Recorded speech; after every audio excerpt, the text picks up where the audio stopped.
Welcome to the Retirement Halftime Show. I'm Heather McWilliams. Joining us is Alex Joyce with ReJoyce Financial. Alex, you've worked with all sorts of people in all different stages of their retirement planning. What would you say are some of the most common mistakes you see people make? It's a great question. I think one of the common things or themes, Heather, is when people come in and they compare themselves to something, maybe not someone, but an idea, right? Or they say that, or they think that what they've worked hard for isn't quite enough because they're still kind of chasing it. You know, I'm not sure how other advisory firms operate or what's important or how they prioritize or the processes they have. But I know for certain that there's one thing we do really well, and that's retire people for real. There's many times that we've told a client, listen, you got a really expensive hobby and it's called work. It is in the way of proper planning, which means onto the next process piece, tax efficiency.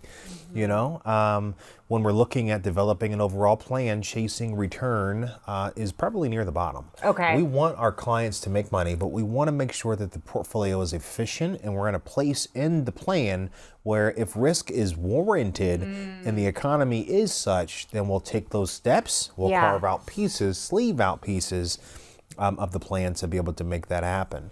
If not, that's okay. Because they built what they built, and at that time, perhaps in their life, preservation and taking maybe a 7% versus a 20% is quite fine.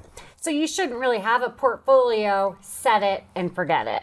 Not, for most of our people, I mean, we're an actively managed firm, and I believe in that active management, proactive approach. I think that bringing people back in to make sure that life change doesn't make them a victim or their plan a victim is very important. And I think that a lot of our clients or a lot of the people we talk to, they're at a time in life where people are coming in their life. God forbid somebody is exiting their life. And so that is the recipe ultimately for life's change. It does happen. Whether we like it or not. And so there's certain things we can guarantee, and we're going to have a birthday, God willing, next year, right? So we want to make sure that we carve out the pieces necessary to spend, carve out the pieces necessary to save. Right. And what I love about your firm, it's a holistic firm, right? And so you can help people at all stages of life and all stages of planning. We do. I love working with young people. I love teaching financial literacy, right? A lot of my job, a lot of my time more than ever has been lately spent on education of middle-aged people or younger people getting started, right? Building processes to get them there. Because really nobody's teaching, right? I mean, nobody's teaching, where do I go to buy Apple stock? Right. What is the difference between a brokerage account or a self-directed IRA? Right. What is the difference between a SEP and a simple and a 401k, right? For a self-employed person. And so I think that when we lead with that approach, hence the fact we do this show, when we lead with that approach, and we educate the public, and we take that very serious. I think ultimately it is very personally rewarding, but good things just come out of the other end of it. Because minimizing your tax liability, that's a full-time job. I don't feel like that's something you can just know. You don't, and even CPAs that we've helped don't know that side of the business. Right. Advisors that we've helped don't know that side of the business. Do you understand what I'm saying? And so everybody has what they do in life, and they're professionals, right? For instance, I am not an engineer.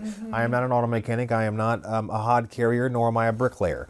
I don't get on roofs after hail damage and poke around and assess the damage of the roof. Right. That's just not what I do. I do this, and I do this very well. Right. And I'm passionate about it. You absolutely do.